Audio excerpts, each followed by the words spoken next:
अस्सलामु अलैकुम रहमतुल्लाहि व बरकातुहू। अहबाब अहले सुन्नत, मीठे प्यारे इस्लाम भाइयों, हमारा यूट्यूब चैनल बनाम फैज़ान गौसे आज़म चैनल को सब्सक्राइब कीजिए और बगल की घंटी वाला ऑप्शन को क्लिक कीजिए और ऑल का ऑप्शन सेलेक्ट कीजिए ताकि मेरी हर जदीद वीडियोस आप तक सबसे पहले पहुंच सके। कैसी होती है तो बच्चों को दोस्त बनाना, सुभान अल्लाह, और ये मोहब्बत सुभान अल्लाह। क्या बनाना है बच्चों को? अब अपना दोस्त बनाइए। बच्चा दोस्त बनाने का मतलब हुआ दोस्त को गाली देते हैं, दोस्त को डांटते हैं, उसके साथ बुरा सलूक करते हैं, गाली गलौज करते हैं, नहीं, बहुत इज्जत करते हैं, एहतमाम करते हैं, इज्जत के साथ बैठाते हैं, कुछ मशवरा करते हैं। गोया कि अब बच्चे को डांटना नहीं, बच्चे को गाली नहीं देना है, बच्चों को बुरा भला बोलना नहीं है। बच्चा अब आपका बेटा है लेकिन दोस्त है, और दोस्त के साथ सलूक तब ध्यान रखना पड़ेगा। ये बच्चा मेरा किसी खराब दोस्त के साथ तो नहीं घूम रहा है, ये मेरा दोस्त किसी गैरों के साथ, फिल्मबाज के साथ दोस्ती तो नहीं कर लिया है, ये बच्चा किसी शराबी के साथ तो नहीं घूमता है, ये मेरा लड़का किसी बदमाश के साथ तो नहीं घूमता है, ये बच्चा मेरा दोस्त ये किसी और ऐसे इंसान के साथ जो बुराइयों में मुलव्विस है उसके साथ तो नहीं घूमता है। तवज्जो देना है। हुजूर अलैहिस्सलातु तस्लीम की हदीस से पाक है, अल मरउ अला दीनी खलीलिही, इंसान अपने दोस्त के दीन पर होता है। किस पर होता है? तो इंसान अपने दोस्त के, अपने खलील के दीन पर होता है। दीन पर होने का मतलब जैसा उसका दोस्त होगा वैसा वो बनेगा।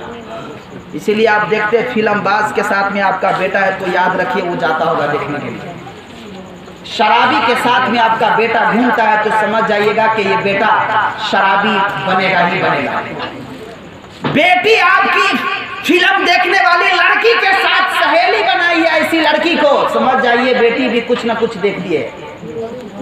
ध्यान दीजिए दोस्त पर, अब ध्यान देने की जरूरत है, तवज्जो दीजिए, फिर आपका बच्चा या आपकी बच्चे की जिंदगी किस कदर खूबसूरत हो जाती है। तालीम इस्लाम आपको देने की जरूरत है। मजहब इस्लाम की तालीम अपने बच्चों को दीजिए, फिर देखिए बहारे बहार। आपको एक फिर लास्ट गुफ्तगू करके हम गुजर जाए। उमूमन शादी के बाद ज्यादातर अक्सर व बेशतर घर का माहौल खराब हो जाता है।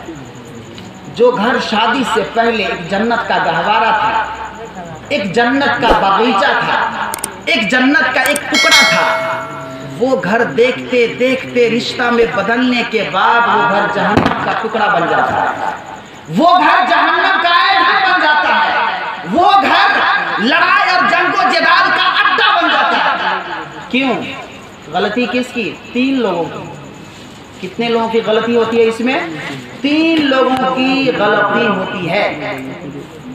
दूल्हा, दुल्हन और दूल्हे की माँ, उस दुल्हन की सास। याद रखिएगा ये 3 लोग हैं इस लड़ाई को उकसाने वाले और लगाने वाले और बुझाने वाले। 3 लोग हैं। 3 लोग आज कान खोल करके सुन लीजिए, अपनी जिम्मेदारी अगर अदा कर लिए तो जो घर शादी से पहले जन्नत का गहवारा था वो शादी के बाद भी जन्नत का पैकर बन गया। क्या करना है? बेटा अभी शादी नहीं हुई है, कुछ लाया, माँ रख लीजिए। अब्बा फना जगह जा रहा हूँ, अब्बा ये सामान खरीदना चाहता हूँ, कुछ पैसा चाहिए। अम्मी ये पैसा आप रखें। दुल्हन आई, अंदाज बदल गया, बीबी आप रखिए। माँ अब दूर रहिए। अब्बा हुजूर आपसे पूछने की जरूरत नहीं है, ससुराल हम जाएंगे क्योंकि वो भी बापे का घर है, आना जाना हम रखेंगे, आपसे पूछने की जरूरत नहीं है, कहने की जरूरत नहीं है। यहाँ पर गलती दूल्हे की। ऐ नादान, शादी से पहले तुमने तो माँ को कुछ लाया तब भी माँ को दिया, और कुछ लिया तब भी माँ से लिया, कहीं गया तब भी बाप से पूछा, कहीं से आया तब भी बाप को खबर दिया, मैसेज दिया कि अब्बा हुजूर मैं आ चुका हूँ। ऐ नादान, शादी के बाद तुमने माँ के बजाय अब माँ की जगह बीवी को क्यों दे दिया? अब तुम कुछ लाते हो तो बीवी आप रखें, माँ को देने की जरूरत है। नादान, जिस माँ ने इतनी मोहब्बत के साथ, इस कदर ममता के साथ, इस कदर मोहब्बत के साथ जिस माँ ने परवरिश की है, खुद को ईद के मौके पर अगर पैसे नहीं है तो पुराना कपड़ा पहन के ईद की है, नया कपड़ा तुम्हें कर्ज ला करके पहनाई है। ऐ नादान, उसके सीना को क्यों चकनाचूर कर रहे तुम? तो दूल्हा को जरूरत है कि जो रवैया शादी से पहले माँ के साथ था, जो तरीक़े ज़िंदगी, जो सलूक का तरीक़ा उसलूब बाप के साथ था, वो शादी के बाद भी रखे तो अल्हम्दुलिल्लाह ये टूट का मंजर सामने नहीं। दुल्हन पे आइए। दुल्हन अपनी माँ का घर जब छोड़ करके आती है तो ये समझ ले कि अब वो माँ नहीं है, ये माँ है। ध्यान दीजिएगा, दुल्हन ये सोच ले कि वो माँ नहीं रह गई, जिस शौहर के घर में आई हूँ उनकी माँ अब हमारी माँ हो चुकी। अंदाजा लगाइए, अगर बहू ये समझ ले कि अब मेरी माँ ये है, तो अगर सास की जानिब से कुछ बदमाशी भी हो जाए तो अपनी माँ समझ करके वो नजरअंदाज कर देगी कि नहीं कर देगी? अपनी माँ जैसे ही वो समझ ली तो अपनी माँ की जानिब से जुल्म ज़्यादती भी अगर हो जाता है तो औलाद बर्दाश्त कर लेती है, बच्ची बर्दाश्त कर लेती है। अब इसको अपनी माँ अगर वो समझ ले तो उनकी जानिब से अगर कुछ बदमाशी भी हो जाए तो अपनी माँ समझ करके नजरअंदाज करके चल देगी। लड़ाई हुई नहीं। तो हर बहू को, हर पुतोह को, हर दुल्हन के लिए ये जरूरी है कि अपनी माँ सास को समझे।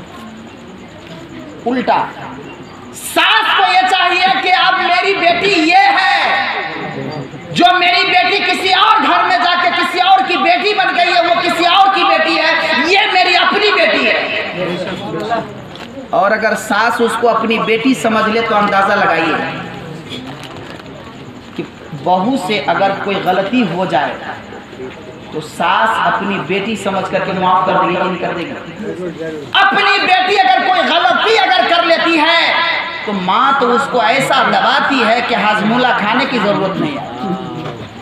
सास को भी चाहिए कि अपनी बहू को अपनी बेटी समझ ले, तो उससे अगर कोई गलती भी अगर हो जाए तो कुछ नहीं होगा, बर्दाश्त कर लेगी, झेल लेगी, मोहब्बत से समझा देगी, बेटी ऐसा नहीं करना, इससे हमको दिल पर चोट लगती है, सदमा पहुंचता है, दिल को बड़ा सदमा और बड़ी तकलीफ पहुंचती है, बेटी ऐसा न करना, इस तरह से जियो तो बेहतर रहेगा तुम्हारे। इस चीज़ को चाहिए कि दूल्हा दुल्हन और सास, तीन लोग अगर अपनी होशियारी अगर कर ले पहले से तो इंशाअल्लाह शादी से पहले जो घर खुशगवार था, शादी के बाद भी वो घर खुशगवार रहेगा।